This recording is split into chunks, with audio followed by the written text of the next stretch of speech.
Santapan Harian Sabtu 18 Oktober 2025.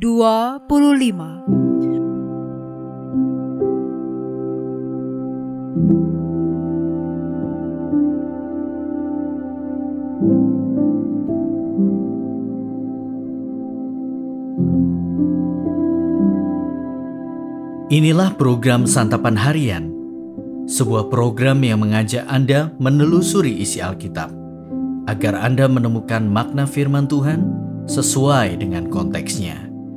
Santapan Harian tertuju bagi Anda yang ingin memiliki kehidupan rohani yang segar, kuat, dan sigap. Hari ini kita akan membaca Lukas pasalnya yang ke-22 ayat 63 hingga ayatnya yang ke-71. Namun sebelumnya, mari kita berdoa. Firman-Mu bagaikan oase di tengah kekeringan jiwa kami. Bersabdalah bagi kami ya Allah, karena kami merindukan firman-Mu. Di dalam nama Putra-Mu, Kristus Yesus, kami memohon. Amin. Lukas 22 ayat 63-71.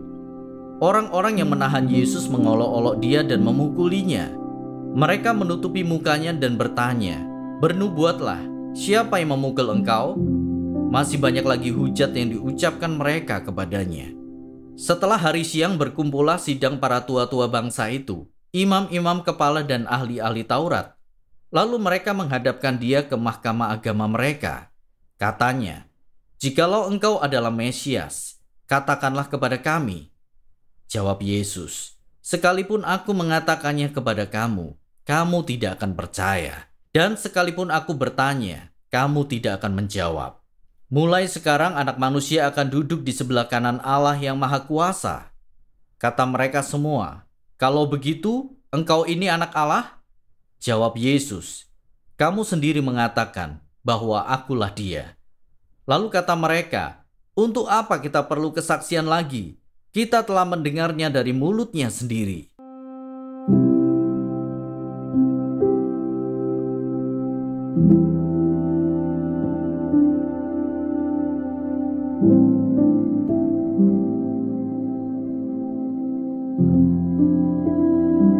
Sahabat Santapan Harian, apakah kita mengenal sahabat, suami, atau istri kita dengan sungguh-sungguh? Apakah kita tahu hobi, selera, ataupun keinginan mereka setiap hari? Mengenal merupakan kata kerja yang artinya mengenal, mengetahui apa yang dipikirkan, bahkan isi hati seseorang.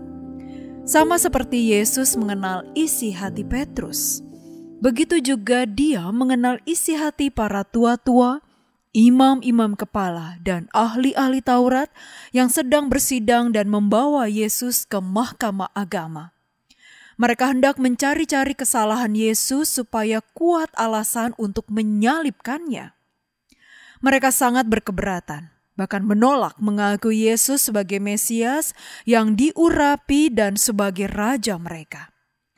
Harapan mereka sebenarnya adalah datangnya Mesias, pemimpin politik yang bisa menaklukkan tentara Romawi yang sedang menjajah mereka.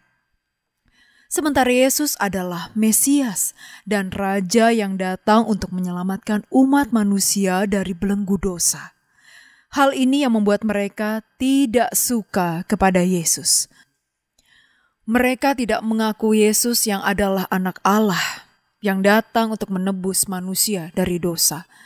Mereka menganggap rendah Yesus karena Ia adalah anak seorang tukang kayu dari Nazaret. Orang beranggapan tidak ada kebaikan yang bisa diharapkan dari Nazaret. Setiap isi hati mereka, Yesus tahu, termasuk penolakan mereka terhadap Dia. Penolakan itu membuat mereka sulit percaya dan tidak mengerti perkataan Yesus. Sebab itulah, Yesus tidak menjawab setiap pertanyaan yang mereka ajukan. Hal itu akan menjadi sia-sia, karena mereka hanya ingin mencari-cari kesalahannya. Yesus sangat bijaksana. Dia mengerti siapa lawan bicaranya. Dia tetap memberikan pemahaman yang benar bahwa dia adalah anak Allah yang akan menebus dosa-dosa manusia. Kesabaran Yesus menghadapi orang-orang yang menolaknya membuat dia terlihat sangat bijak dan layak disebut sebagai Raja. Yesus mengenal kita. Segala sesuatu yang kita pikirkan dan kita rancang, Yesus tahu. Saat ini, sudahkah kita sungguh-sungguh mengenal Yesus dan percaya kepadanya? Mari kita berdoa. Bapa penuh kasih, kami datang kepadamu dengan hati yang terbuka. Ajarilah kami untuk mengenalmu lebih dalam dan sungguh-sungguh. Berikanlah kami hikmat dan pengertian agar kami dapat memahami rencanamu dalam hidup kami. Semoga setiap hari kami semakin dekat denganmu dan mengalami kasih-Mu yang tak terbatas. Di dalam nama Yesus Kristus, kami berdoa. Amin.